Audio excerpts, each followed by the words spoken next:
Estoy inmensamente feliz hoy porque tengo una invitada espectacular, amiga, hermana, colega, compañera de vida de una y otras vidas. Y es Natalia Hoy González. Queremos detenernos a hablar de dos temas maravillosos y esta es una entrega doble, porque este primer tema que queremos tratar con Nati, antes de cualquier cosa, es sobre los miedos. Pero antes de entrar en el tema, quiero que Nati, tú misma te presentes a toda la audiencia de Online. Ay, mi Peque, gracias por esta introducción tan divina. Pues feliz de estar acá, de estar en Online. Y me presento, soy Natalia González. Yo me puedo definir tal vez como una mujer feliz, que llevo muchos años trabajando en mí y acompañando procesos de vida de muchas personas. Y a lo que me dedico hoy en día es, soy coach espiritual, trabajo de la mano con los ángeles y con los cristales y me encanta apoyar procesos de vida independientes o corporativos también. Entonces, todo este tema que estamos hablando hoy hace parte también de mi cotidianidad en la que apoyo a la gente y por eso pues son temas súper importantes. Me encanta lo que dices porque finalmente estos no son temas puntuales, Nati, que vamos a hablar, sino que en el cotidiano, que es una palabra muy tuya, a la gente se le presenta. Y cómo no hablar de algo que todo el mundo constantemente tú oyes socialmente, en la vida diaria, y es los miedos. Hemos oído hablar muchas veces, ¿qué es el miedo? Entonces yo te hago, la primera pregunta es, ¿a qué definimos como el miedo? ¿Qué son los miedos? Para mí los miedos son sensaciones que sentimos física, emocional, energéticamente inclusive, que nos bloquean. Digamos que el miedo no lo puedo catalogar como bueno o malo, sino simplemente es una oportunidad para poder estar alertas frente a las situaciones que tenemos en nuestro entorno. Pero el miedo lo sentimos justamente cuando no tenemos una situación totalmente controlada. Entonces la estamos proyectando a futuro y ahí es donde nos genera la ansiedad que a veces no podemos controlar. O sea, este es un miedo diferente al miedo, y quiero hacer la claridad. Hemos hablado de que uno dice, le tengo miedo a los aviones, le tengo miedo a las culebras, le tengo miedo a una crisis financiera.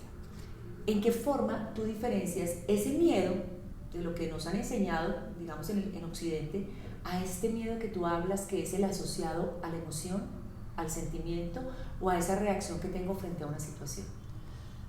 Yo lo catalogaría los miedos como en dos estilos, unos que son miedos cotidianos, que podemos catalogarlos, por ejemplo, los niños o el adulto inclusive tiene miedo como al rechazo social. Hay miedos a los cambios, miedos a la soledad, miedos al sufrimiento, a las carencias o a la muerte inclusive, que son experiencias emocionales que hemos tenido a lo largo de la vida, que pudimos haberlas interpretado o sentido de forma negativa y por eso quedamos tan prevenidos que hacemos cualquier cosa y pensamos que el miedo nos hace una protección para evitarlo volver a vivir de nuevo. Podemos ser conscientes o no conscientes, pero son miedos recurrentes que tenemos en la cotidianidad. Entonces ahí te pregunto, ¿cómo puedo saber si estoy viviendo un miedo en este momento de mi vida? O sea, ¿cómo los puedo identificar? Físicamente podemos utilizar el cuerpo como una forma de diagnosticar. Como un termómetro, dirías tú. Un termómetro donde el cuerpo se pone rígido, donde sentimos muchas veces la ansiedad o el hueco acá en el estómago, donde la palabra a veces sale como confusa o torpe, donde inclusive nos afecta el sueño. Entonces corporalmente también lo sentimos. Nos afecta porque cuando tenemos situaciones de vida que estamos viviendo nos cohíbe, nos tranca en poder fluir. Entonces el miedo, ahí es donde el miedo se vuelve negativo, en donde ya no es una alerta para estar observando la situación que estamos viviendo, sino se vuelve un miedo negativo en donde nos cohíbe a poder disfrutar o atrevernos a vivir situaciones presentes. Por ejemplo, me haces pensar algo. Dijiste miedo a la soledad, miedo al rechazo. Si yo lo fuera a pensar en el cuerpo, ¿es en una parte del cuerpo que se manifiesta para todas las personas? Por ejemplo, me encantaría que nos contaras, si una persona tiene miedo a la soledad, por ejemplo, ¿en qué parte del cuerpo lo puede sentir? Cada persona lo manifiesta distinto. De hecho, inclusive lo catalogaría por género. Los hombres y las mujeres también podemos sentir distinto. La mujer puede ser mucho más emocional, mucho más verbal o corporal, en donde puede sentirlo físicamente en el plexo, físicamente lo puede sentir en su expresión, en su cara, en sus manos, o incorporar tics en su cuerpo cuando está muy nervioso por algo que está previendo que pueda pasar. El hombre puede inclusive no darse cuenta o no ser tan visible corporalmente, pero tenerlo por dentro, vivirlo como un proceso interno. Pero la persona, ¿cómo se va a dar cuenta que tiene un miedo? Es si se siente tranquilo viviendo un proceso de vida, digamos que el miedo lo estás controlando. Si sientes que una situación que estás viviendo, bien una toma de decisión, un proyecto que estás viviendo, una situación de conflicto, te paraliza o no sientes que tengas las herramientas para poderlo manejar, el miedo te congeló. Ahí es donde le entregaste el poder al miedo. Y ahí es donde tenemos problemas, porque ahí es donde nos afecta nuestra cotidianidad. Okay. A veces escucho frases, y te las he escuchado a ti a través de toda tu carrera profesional, y es que expresamos frases como, ¿a qué le tienes miedo? Cuando una frase de esas surge, uno dice, no, pues yo no le tengo miedo a nada. ¿Cómo logras escanear en un paciente, en una persona que llega a tu consulta, un coachee que llega a tu consulta, identificar a dónde tiene miedo cuando la persona dice, no, yo no le tengo miedo a nada?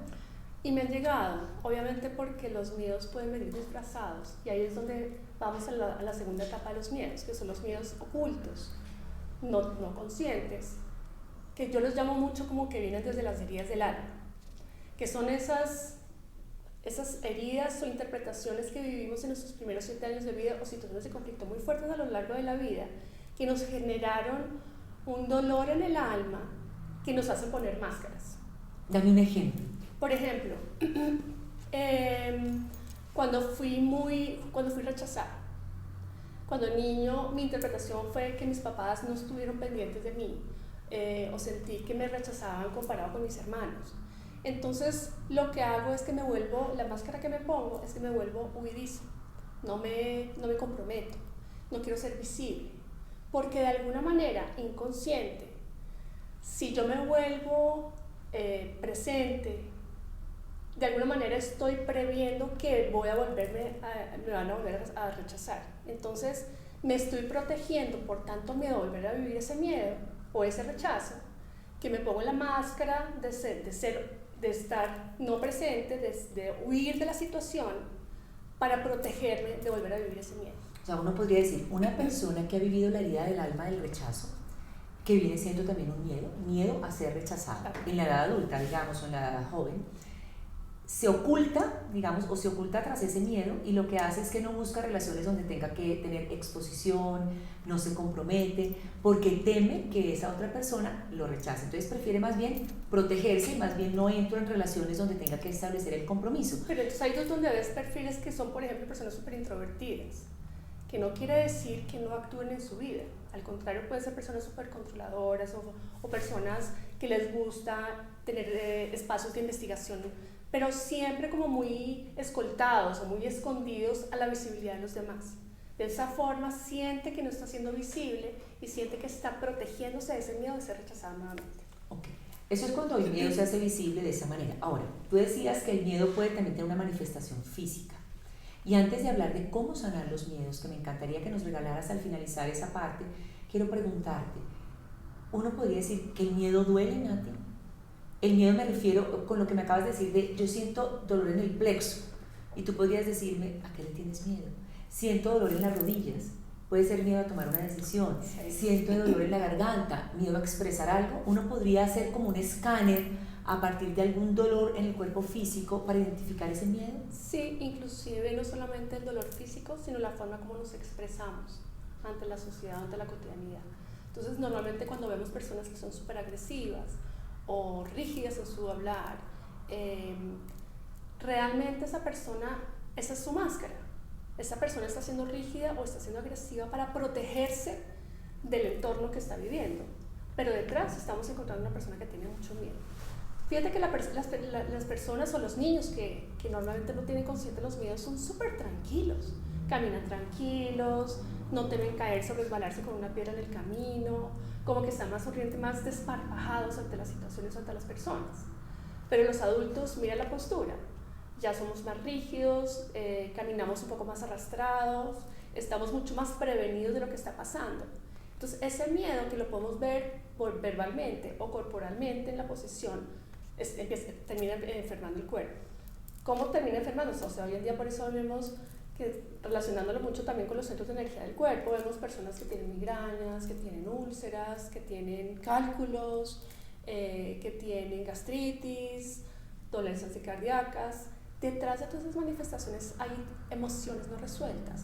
Y esas emociones no resueltas seguramente generaron miedos no resueltos, que es donde lleva justamente a que la persona lo pueda padecer por mucho tiempo. Entonces, cuando hablamos de los miedos, todos tenemos miedo. Es que el miedo no es malo. Es lo que lo vuelve negativo es congelarnos por el miedo. Es como un campanazo en tu vida. Claro. Quiero tipificar un poco el tema, Minatis. Entonces, para poder decir a todas las personas que nos están escuchando en online lo siguiente. Una persona, por ejemplo, con exceso de control, ¿a qué le tiene miedo? A que lo abandonen. La persona que es controladora trata de evitar el momento que seguramente pudo haber vivido o haber interpretado en su niñez de que no fue lo suficientemente atendido o que fue abandonado. Entonces controla a esa persona, controla la situación, y por eso vemos que la gente en el fondo trata de meterse en zonas de confort. Que puede que esté viviendo situaciones que no le generan bienestar o oportunidades de crecimiento, pero que las mantiene en su vida solo por el hecho de no volver a vivir el dolor o el miedo a la incertidumbre. Entonces, ¿qué hacer con personas que son muy controladores? Es todo lo llevo y todos los miedos los llevo a un trabajo interior, es la oportunidad de trabajar en mi amor propio. Si yo confío en mí, en mi capacidad de reinventarme, de sanar miedos, de resolver conflictos, de mi capacidad de volver a aprovechar oportunidades de aprendizaje, de dolor, de tristeza, saber que voy a salir crecido, fortalecido, y que las oportunidades las voy a seguir generando siempre, seguramente esos miedos los puedo manejar. Por ejemplo, me haces pensar algo, una que nos pasa muy en común, una persona que le cuesta decir no. Uno podría decir que le tiene miedo, digamos, al rechazo. A la desaprobación. A que no la aprueben, entonces aprobado. se vuelve muy como complaciente. Claro. Ahí le estás dando el poder a la otra persona porque tengo miedo de que si yo digo que no, de pronto realmente no me está reconociendo o me está abandonando. Entonces, por eso me vuelvo un sí todo el tiempo. Claro. Eso es mucho de lo que tú puedes tener en este momento y por eso es tan importante, Natis. Y para terminar, porque yo sé que este es un tema que nos da para mucho tiempo, pero este es apenas una capsulita de vida para quienes nos están escuchando. Ya tengo identificado qué es el miedo, que obviamente yo puedo ser el escáner mismo de mi miedo y preguntarme a qué le tengo miedo dependiendo de la parte también del cuerpo donde se manifieste. ¿Cómo podemos sanar esos miedos, Nati? Uno, yo siempre recomiendo la autoobservación. Fíjate que de los procesos más difíciles son observarme a mí mismo y reconocer a qué le tengo miedo, qué hay detrás, es lograr quitarme esa máscara que me está bloqueando. ¿Cómo observarme? Es con la mayor honestidad. Si yo estoy en una situación, una oportunidad de vida, una situación de trabajo, una relación de pareja, una relación familiar o de amigos, la primera recomendación es me observo cómo me estoy comportando frente a ese entorno. Si encuentro un miedo es, ok, ¿qué haría si no tuviera miedo? Y esa respuesta llega súper rápido. Ese instinto viene del corazón. Entonces la recomendación es atrévanse a vivir esa situación que está en conflicto, atrévanse a vivir ese miedo que tienen desde un lugar distinto, para que puedan realmente generar un resultado distinto. Y tercero diría es confiando mucho en ti, es ¿qué haría si yo actúo con amor? ¿Qué haría si desde mi intención viene generar un bienestar, generar un equilibrio en mi vida, confiando que el universo me brinda todo, confiando que yo que no necesitará a nadie ni a nada, sino poder abastecerme para poder compartirlo con el entorno que tengo? Entonces, ¿se puede resolver miedos? Sí, totalmente. Entonces, 3 formas para sanar. 1, la autoobservación. Sí. Algo que me encanta que dices es 2, pregúntate, ¿a qué le tengo miedo? Y si no tuviera miedo, ¿qué haría? Claro. Y como lo dices, el instinto sale, o sea, esto es un llamado del corazón. Y 3, preguntarte qué haría la energía del amor en este momento, con esta situación. Confiando. Y desde ese lugar, confiando en mí, dar el paso. Sí. Gracias, Nati, por estar aquí con nosotros, Gracias. porque sé que juntas construimos un mundo más feliz.